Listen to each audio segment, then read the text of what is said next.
Welcome to the Sanity Project podcast, where you can awaken your mind to clarity and success even in today's life challenges.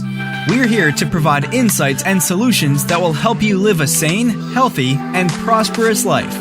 Here's your host, Joanne Victoria. Hello, audience. This is Joanne Victoria with another episode of the Sanity Project podcast. You are here to discover a life of clarity, confidence, and success. And that's what I ask of all of my guests. And our guest today, Steve Bode, who is an author of The Enlightened Master Seeks Apprentice, which can be found at Amazon, is an author and entrepreneur. He loves the nature of learning and digging deep to solve big societal problems. Steve believes there is a simple solution to any problem if you are creative enough to find it, and that life can and should be enjoyed. Steve Bode, how did you get here? How did you get here today? Hello, Joanne. Thank you very much for having me on your podcast. This is quite an honor. How did I get here?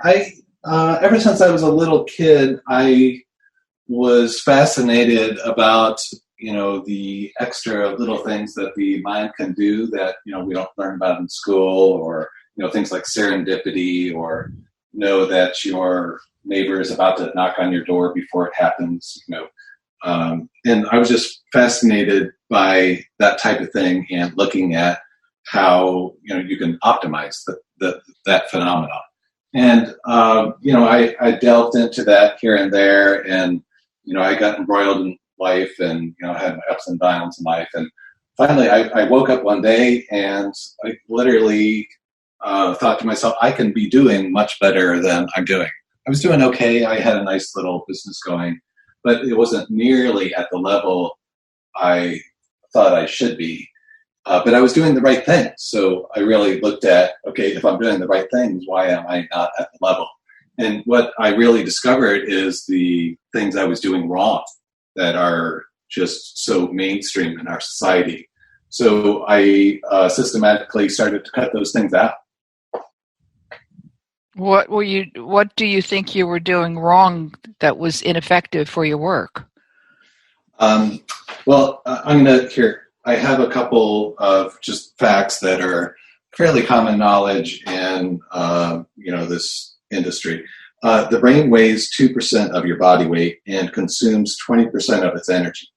And you have 70,000 thoughts per day, and 98% of them are the same as you had yesterday and the day before. That's why today seems like yesterday, and yesterday seems like the day before. So, and that's an enormous energy drain just thinking or just talking to yourself. So I started to look at what would happen if you just really started to, first of all, just kind of shut up, stopped talking to yourself about things, problems that are simply not solvable. Like, for instance, say you're driving down the freeway and somebody cuts you off on the freeway, and you spend the next 30 miles trying to figure out why they cut you off and try to catch up to them so you can, show them how angry you are, and all about something that really is ruining your day and has no consequence, but you're stuck in this loop going over and over and over again. When you could have just, this was kind of a non-event, you've only applied a decision about it or an opinion, like that was bad. So now you're trying to justify this opinion, and you're wasting more mental energy. So over time, I've gotten better and better at just completely dropping that type of thing, and any talking to myself that wasn't solving a problem. And it made me more creative, and the ability to solve bigger and bigger problems got better and better and better. So you're saying the way most people focus on things that are ineffective, as, vis-a-vis you're driving down the freeway and the dude cuts you off, and, you moan and groan about it for the rest of the day, and then tell your family at night, and you're still talking about it the next day, which is what people do. And you stopped that kind of self-talk, is what you're saying. Yeah. So, a lot of worry and anxiety and all the physical manifestations of that will simply go away if you literally just be quiet. And, positive thinking is good and everything, but you're still eating up energy. So you have a finite amount of mental energy to go through the day.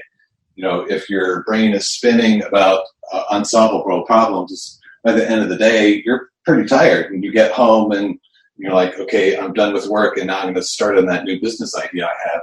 But all your mental energy has been drained over that, that monkey mind of, your thoughts bouncing here, bouncing there, and you're not getting anything done. So you've studied Buddhism, have you? Yeah, I dabbled in quite a few different things here and there. Okay, and when you said monkey mind, because that's what they talk about a lot, the Buddhist teachers, about how our minds are like monkeys and they're all over the place and not focused. And you're helping people focus on what's important as opposed to focusing on everything that comes along in their brain. Exactly. Okay. And I have developed some methods to make that much easier. If you remember old movies, especially old Westerns, there'd be a river, and there's already a rope strung across the whole river, and a ferry. And you put your gear and your horses on the ferry, and you would literally hand over hand pull the rope, across the ferry, and you'd move the whole thing across without drifting downstream. So if you do that same thing in life, say, you have to clean your garage. It's been weighing on your mind, and your spouse has been after you to get it cleaned, and last week you pulled your brand new car in the garage and scratched it because all the stuff's everywhere. So this is, it's occupying more and more of your brain space. But if you were to stand in front of the garage and predetermine how this is going to go for you, very efficiently, so almost like a ninja, you're going to go in there and grab the trash bag with one hand and kick the soccer ball up with the other foot and throw it with the other sports equipment. And, you're just going to go in there very A to B, and you haven't started anything yet. You're just predetermining what's going to happen. And it allows the mind to not be fretful about the unknown. Back to the 98% and 2%, the reason you're so comfortable in your 98% thoughts the same day and same day in, day out is because they're the same. And we have an innate fear of going into the unknown. That's why only 2% of our thoughts are new thoughts, right? Right. It's dangerous out there. So, we stay in the safe zone. But if you predetermine your future of how it's going to happen, you break down that fear zone, and it's much easier to get in there, get the job done, and get out. Instead of, if you were, for example, to have a camera watching you from above, you'd go into the living room, you go into the kitchen, and you open the fridge door, and you don't do anything, and then you look at the watch on your wrist and realize you didn't even click what time it was. You're dancing all over the place because you don't have a predetermined path where your mind is supposed to go and what it's supposed to do when it gets there. So by doing this, you give yourself a path, or you're just kind of pulling that rope across the ferry, so you get the whole package to the other side much more efficiently than just jumping in the water and flailing about. Okay, so you're creating a plan for the project, i.e. the garage, and then along that path, or before you even aligned with that plan, you're eliminating distractions, like going into the fridge and pulling out something to eat, or reading a book along the way, or watching a TV show. You're eliminating distractions. Yes? Yes. Okay. Yes. And then to make that go ahead. To make that more efficient, as you're doing it, tell yourself what you're doing. So, if you're washing the dishes, you say, I'm washing the dishes, I'm washing the dishes. So that keeps your mind from drifting off into other things. And you'll find yourself being much more efficient because you're only doing what you're doing while you're doing it. Yes, that's a very Buddhist way as well. I know I have a dishwasher, but I don't like to use it. I just think it's annoying to me. It just keeps the kitchen clean. And when I wash the dish, I mean, it just keeps the kitchen clean. It's years of this. And I don't really like to wash the dishes, but I have to wash the dishes. So I wash the dishes 5 minutes at a time. At 5 minutes, I stop. I have a timer. I know it sounds weird, but it works for me because then what I'm doing is focusing on the dishes. And that gives me almost an empty brain. Not really, but it's kind of what you're saying. Yes? Yeah. Okay. That's brilliant. But I would go even one step further and look at why you have an opinion about this this activity. I mean, does it really matter? It's not like dangerous. You just have decided at some point in your past, I don't like that. So now you're sitting on a decision, and you have to spend mental energy to maintain that decision that you made. Maybe you made it 10 years ago. Maybe it was last week. Maybe it was, when you were a little child. Well, it's not that I don't like washing the dishes. I just don't want to do the dishes. Yeah. And I want to be a queen, you see. That's some life before, nothing that I can recall now. I want to be the queen, and I want somebody else to do the dishes and make the food and vacuum the floors. And I won't say princess because I have a daughter and she likes that title, but but I don't want to do it. But when I choose to do it, it's because it keeps my brain clear. And 5 minutes of that kind of peace is a lot to me. Yeah. It's a lot because it's one of my ways to meditate because I am very I like that. Yeah, it's just a way for me to meditate and just to keep silent, stay silent, no talking, no nothing. I'm just silent and I'm focusing on the dishes. And it's amazing how much you can get done in 5 minutes. 5 minutes is a long time. Yeah, and setting the time, I'm doing it for 5 minutes, and otherwise I could either drag out or you'll take as much time as you want. Oh yeah. Back to my garage yes. analogy. So say you're about to start this process, you predetermined in your mind that you have a map, and then you set a timer, and when the timer is done, then you stand back and then you review how it went objectively. I accidentally dropped the bowling ball on my foot, or I picked up a box and the bottom fell out, and so you run through that whole scenario as it went. And then you repeat it as if you did it perfectly, very efficient, boom, boom, boom, boom, boom. And then you run it through again one more time, but just really be creative about, almost being a superhero. You're the combination of Superman and the Flash, and, you just completely knock it out. And now that memory in your mind is much more concise, and this is how you tackle a big project. You're like a combination of Flash and Superman. You just nail it. So in your mind, next time you go to take on a big project, you're more rehearsed about how it should really be.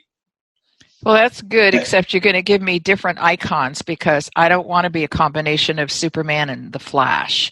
So, well, whatever, it has to work for you. So whatever you imagine your perfect self to be.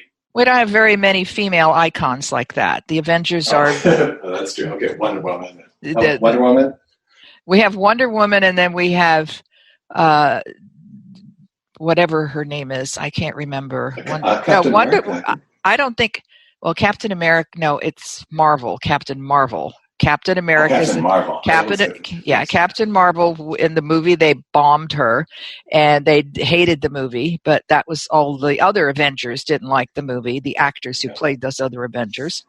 So that was Captain Marvel, and then there is one other woman, the actress with the red hair, who I can't remember, but we have Ant-Woman, and somehow I don't think Ant-Woman is really powerful enough to help me plan this because I have some projects coming. Well, I'm looking at this. Bigger than an ant. Yeah. Yes. I know she becomes powerful, but that's all fake stuff. And I need, and then there's Wonder Woman, but Wonder Woman is not Marvel. She's the other one, and I'm not really impressed with Wonder Woman. I don't. She doesn't do anything for me. Captain Marvel, okay. Yeah. So I'm just going to have to call on Captain Marvel, and I'm going to take one guy. I'm going to take Batman. Because the utility belt. Yes. I'm going to take Batman, and I'm going to take Batman and Captain Marvel and see how they can help me with this project that I have been avoiding, and make that work. Because we need more women icons here. I completely agree. So is what you're talking about, the principles that you're sharing here today, are they included, incorporated, or the important part of your Enlightened Master Seeks Apprentice book? Yes, that's very much what the book is about. First learning how to quiet your mind, and then using that extra energy you gain by not wasting it on thought loops to get much more done, much more efficiently. And kind of what you're doing, you've heard of the term priming.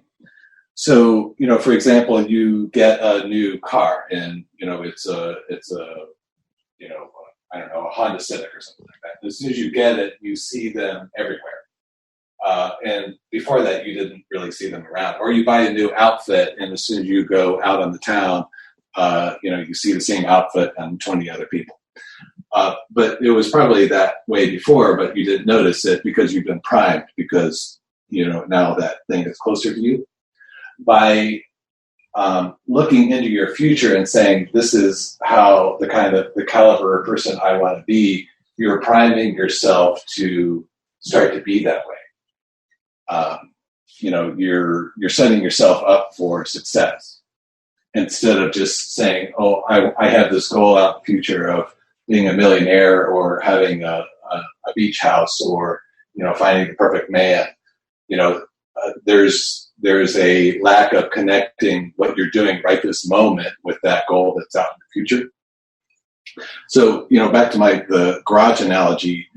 Now you've reviewed in your head how it should have gone if you were your perfect self, and now if you broadcast that out into the future, if you're now being that person, what ramifications will that have for your future? In this case, you've got a perfectly clean garage, and all that weight's been lifted off of you, and it looks so nice in there. You decide to launch your $1 billion business from your garage because you're feeling so liberated about all this stuff. And now, 5 years out in the future, you've got your dream house, and everything's working out perfectly because of that one action that you took, and you did it really well. And you keep on doing this in everything in your life, and you keep on attaching it to the future you want. And what you're saying is really doable for most anyone. You qualify by saying if you're creative enough, but I think that if there are people who have enough desire to change their life from the banal and inane to something more rewarding, like our listeners here, who I'm going to tell, as I usually say somewhere in the podcast, please re-listen to this podcast. I know we're not finished, but I'm waking you up, by telling you to re-listen to this podcast and take notes, because that will help you. And then you can align what Steve is saying to other stories in your life where you didn't have a plan to clean your garage and you never finished it, because that's what happens. If you don't put things together properly, they don't get finished. Do you speak to that, Steve?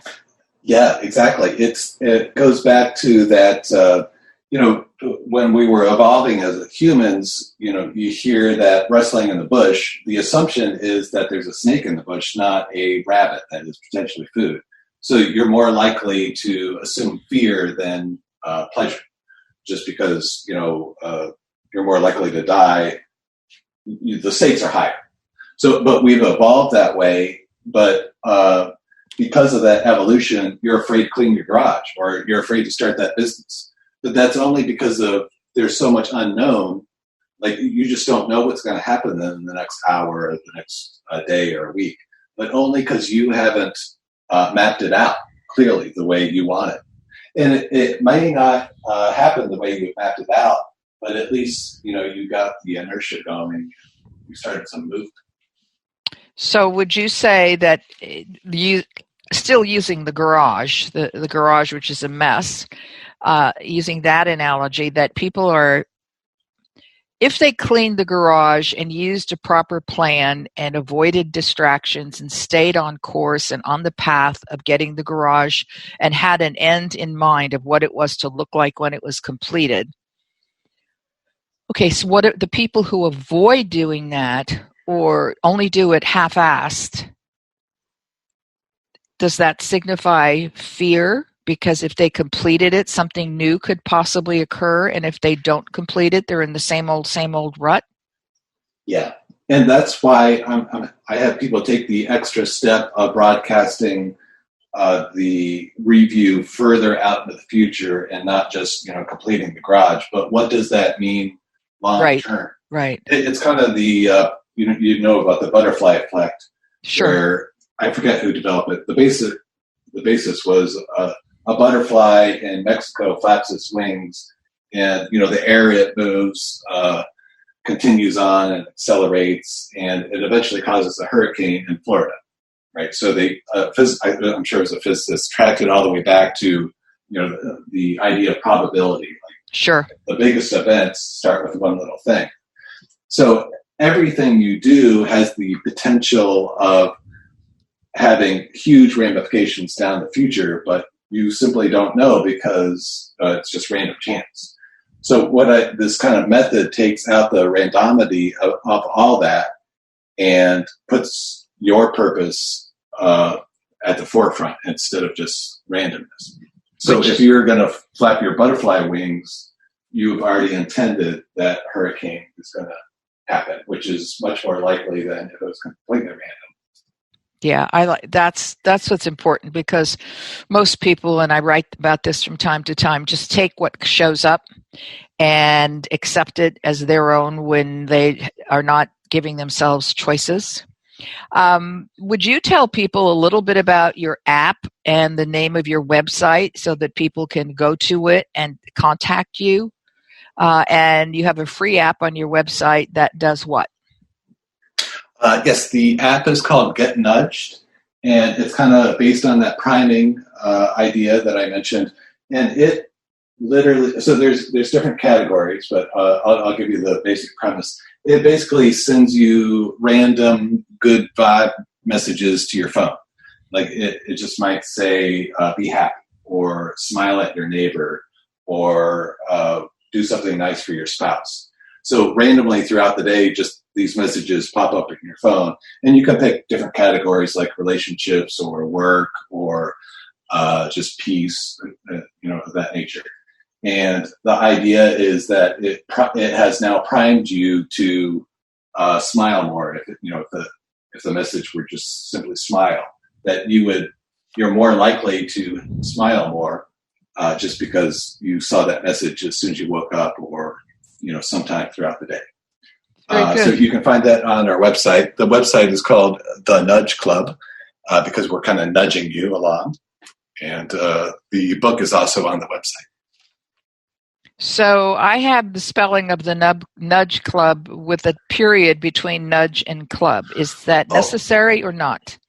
Yes, I should clarify that. So yes, it's a big one. There's, for years we were just on .com. So all the .coms are pretty much gone. Mm-hmm. So there's new ones. There's like a .tv, .work, and .club. And I still laugh at me. I still laugh at this every time I see it. So ours is The Nudge, or it's www.thenudge.club. So club is the new com. Club's the new com. Yeah. How's that one? We are a club. Yeah. Okay, so as we're getting to the end of this episode, can you give people a task, a strategy, something that they could do right now before they downloaded your app, before they read your book, Enlightened Master Seeks Apprentice, which is found on Amazon and Ingram Sparks? What can they do today, just as they're finishing listening to this podcast? I'd like people to really start to become more cognizant of the talking to themselves. So, which it really isn't necessary. It's the words are an after effect of the intention. So, if you're laying on your couch and you say the words to yourself, "I think I'll get up now." Even before those words come into your head, your heart rate has already increased and your muscles tightened before the words pop into your head. So there's an underlying intention that has nothing to do with language. And then we convert that intention, because we have such a habit of talking to ourselves, we convert that into words, which you don't really need to say the words, "I think I'll get up now," because your body is already intended to do it. So what I'm asking people to do is just really start to look at your thinking and start to see, oh, yeah, I had that quote-unquote thought before it was converted into words. I just had that thought. And that phenomena is eating up all your mental energy. That's what starts the thought loops. And this is where you start to worry about things that don't need any worrying done about them. So learn to, or at least start to be aware that you don't need to talk to yourself. It's going to happen anyway. Yeah, I still do it. I admit it, but I'm getting better and better at it. And the better I get at it, the more effective I am. There you go, people. You want to be more effective in your life and find more energy from your brain to last beyond 3:00 in the afternoon. Stop talking to yourself. You have just heard Steve Bode, author of Enlightened Master Seeks Apprentice, and you can go to the Apple link and give him a great review. 5 stars, I think, would do it. And I'm glad that you were here today, Steve Bode, because this has been a great time. And I know that listeners got a lot of information about how to improve their energy. Okay, people, this has been a great day. I hope you enjoyed it, and we will talk to you soon. Take care. Bye-bye. I hope you enjoyed this episode of the Sanity Project podcast. Please go to AskJoanneVictoria.com to listen to more podcasts. Check out Joanne's coaching programs and get a free copy of her report, 5 Steps to Achieve Life-Work Harmony. That's AskJoanneVictoria.com. Take care, and thanks for being here.